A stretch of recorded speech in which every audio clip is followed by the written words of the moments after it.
11वीं क्लास में जो चैप्टर 5 है उसमें हम फ्रिक्शन के बारे में पढ़ रहे थे और मैंने आपको एंगल ऑफ फ्रिक्शन के बारे में पढ़ा दिया था।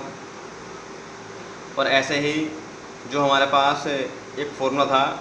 tan theta equal mu S, उसको मैंने ड्राइव करके आपको दिखा दिया था। अब ऐसे ही आज हम प्रूफ कर रहे हैं, एक्सीलरेशन लगा रहे हैं हम, एक्सीलरेशन, ठीक है, इंक्लाइंड प्लेन पर। इंक्लाइंड प्लेन, कोई भी एक हमारे पास बॉडी है जो हमारे पास एक इंक्लाइंड प्लेन पर थीटा एंगल उसे सबटेंडेड किया है, ठीक है, रखी हुई है, और वो हमारे पास विदाउट स्लिपिंग, ठीक है, वो नीचे की ओर आ रही है, ठीक है, ऐसा हो जाएगा। तो इसमें हमारे पास एक एक्सिस में डाउनवर्ड है, ठीक है, तो हमारे पास क्या होगा, एंगल थीटा बनाया हुआ उसने, जो बॉडी है उसका वेट नीचे की ओर वर्क करेगा mg, जो रिएक्शन होगी हमारे पास ऊपर की ओर लगेगी r, तो r का यहाँ से एंगल कितना चेंज हो जाएगा, थीटा ही होगा, नॉर्मल रिएक्शन है यार। तो mg के दो कंपोनेंट होंगे, एक होगा हमारे पास mg cos theta horizontal component, एक होगा हमारे पास mg sin theta vertical component, friction force होगा हमारे पास fs, ठीक है। तो जो हमारे पास mg sin थीटा है वो बैलेंस होगा हमारे पास fs से, और जो नॉर्मल रिएक्शन है वो हमारे पास mg cos थीटा से बैलेंस हो रही है यहाँ। तो अगर बॉडी हमारे पास नीचे की ओर डाउनवर्ड जो है अगर आ रही है, ठीक है, उसमें मोशन होने वाली है अगर, तो उसमें होगा क्या, उसमें हमारे पास एक्सेशन होगा, ठीक है, नीचे की ओर। तो अगर हम देखें इसमें तो क्या होगा हमारे पास, तो अलोंग प्लेन, अगर हम प्लेन के अलोंग देखें जो हमारे पास मोशन हो रही है, तो न्यूटन रूल आपने पढ़ा हुआ है F इक्वल m में। तो F नेट फोर्स कितना होगा, ये बॉडी नीचे की ओर आने वाली है, इसका मीन्स है कि mg sin थीटा ज़्यादा होगा किससे, Fs से, इक्वल m में, ठीक है। मीन्स mg sin थीटा और जो Fs है या इसको आप Fk कह सकते हैं, क्योंकि बॉडी में फ्रिक्शन फोर्स है, काइनेटिक बॉडी मोशन कर रही है, Fk कह लेंगे आप इसे। तो यहाँ बॉडी नीचे की ओर आने वाली है, इसका मीन्स है कि mg sin थीटा जो है वो Fk से ज़्यादा होगा फ्रिक्शन फोर्स से, ठीक है, तभी बॉडी नीचे की ओर आ सकती है डाउनवर्ड में। तो ये हो जाएगा आपका mg sin थीटा, Fk आपने कितना पढ़ा हुआ है, म्यू के आर, ठीक है,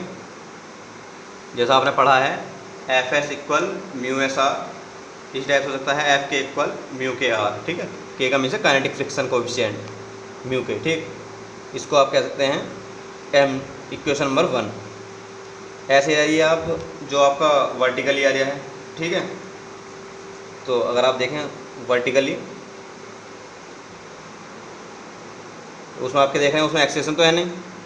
उसमें क्या हो रहेगा आपका, यानी कि जो आपका रिएक्शन है वो ज़्यादा होगी mg cos थीटा, जो फोर्स है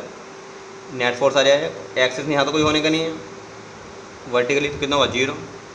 तो ये रहेगा आपका r equal mg cos theta, ये रहेगा आपका रिएक्शन, नॉर्मल रिएक्शन, इसको आप कह सकते हैं इक्वेशन नंबर 2। तो आप जो r की वैल्यू आपने फाइंड की है वो आप पुट कर सकते हैं इक्वेशन नंबर 1 में।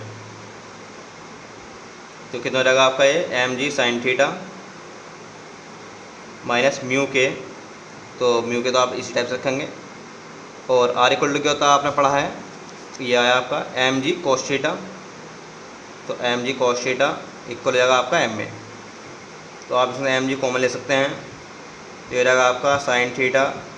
माइनस म्यू के cos थीटा और इक्वल m में,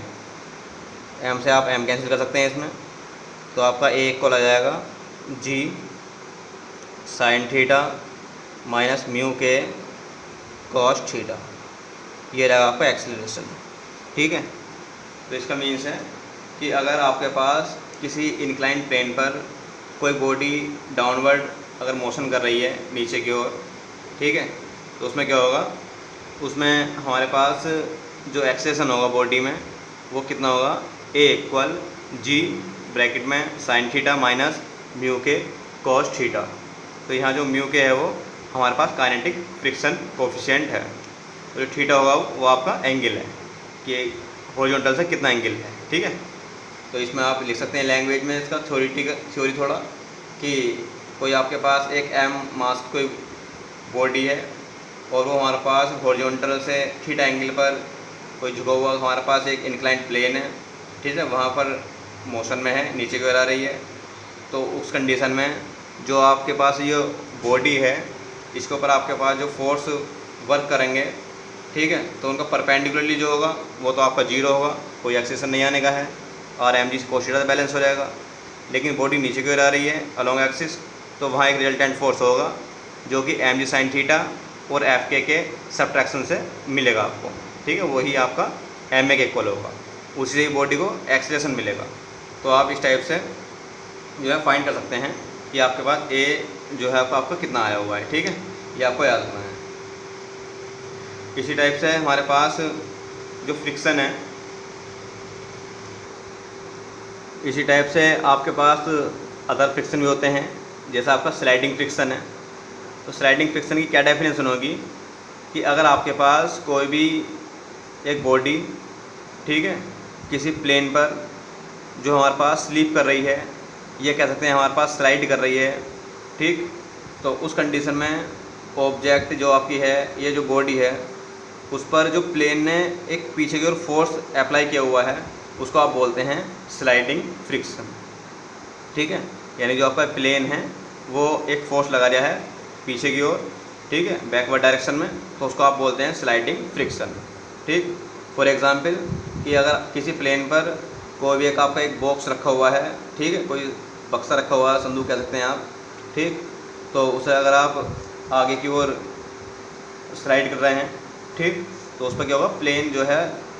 वो प्लेन सरफेस है वो पीछे की उसके ऊपर एक फोर्स अप्लाई कर रही होगी। ऐसे ही होता है हमारे पास रोलिंग फ्रिक्शन। रोलिंग फ्रिक्शन का मीन्स है कि अगर कोई बॉडी किसी प्लेन पर हमारे पास बिना स्लिप करे हुए रोल कर रही है, ठीक है, लुढ़कती हुई आ रही है, तो पीछे की ओर जो फोर्स वर्क करेगा उस बॉडी पर उसको आप बोलेंगे रोलिंग फ्रिक्शन। तो यहाँ बॉडी में क्या हो रहा है, हमारे पास रोल कर रही है बॉडी यहाँ, ठीक है, इस टाइप की कंडीशन है, यहाँ इस टाइप से आ रही नीचे की ओर बॉडी, ठीक है, और यहाँ क्या है, बॉडी हम हमारे पास स्लीप कर रही है इस टाइप से, इस टाइप से, ठीक है, तो ये स्लाइड कर रही है, यहाँ हमारे रोल कर रही है, तो दोनों की में क्या होगा, हमारे पास अपोजिट डायरेक्शन में फोर्स लग रहा है इस टाइप से। तो यहाँ स्लाइडिंग फ्रिक्शन है और यहाँ पर रोलिंग फ्रिक्शन है, ठीक है, ये आपको याद रखना है। तो कुछ एडवांटेज है फ्रिक्शन की, ठीक, जैसे कि अगर हमारे पास फ्रिक्शन फोर्स ना हो तो जितनी हमारे पास मशीन वगैरह होती हैं उनमें हम कोई भी जो पुर्जे वगैरह हैं उनके, ठीक है, उनके लिए क्या काम करते हैं, हम ग्रीस का यूज़ कर लेते हैं कम करने के लिए, ताकि फ्रिक्शन फोर्स वहाँ ना हो, ठीक है, और आप बर्फ़ पर नहीं चल सकते बिना फ्रिक्शन के। तो ये हमारे पास कुछ हैं जो एडवांटेज भी हैं। तो आज जो फ्रिक्शन का टॉपिक है वो आपका लास्ट हो गया है और इस चैप्टर का न्यूमेरिकल करा चुका था एनसीईआरटी के, ठीक है। अब आगे से नेक्स्ट चैप्टर देखेंगे।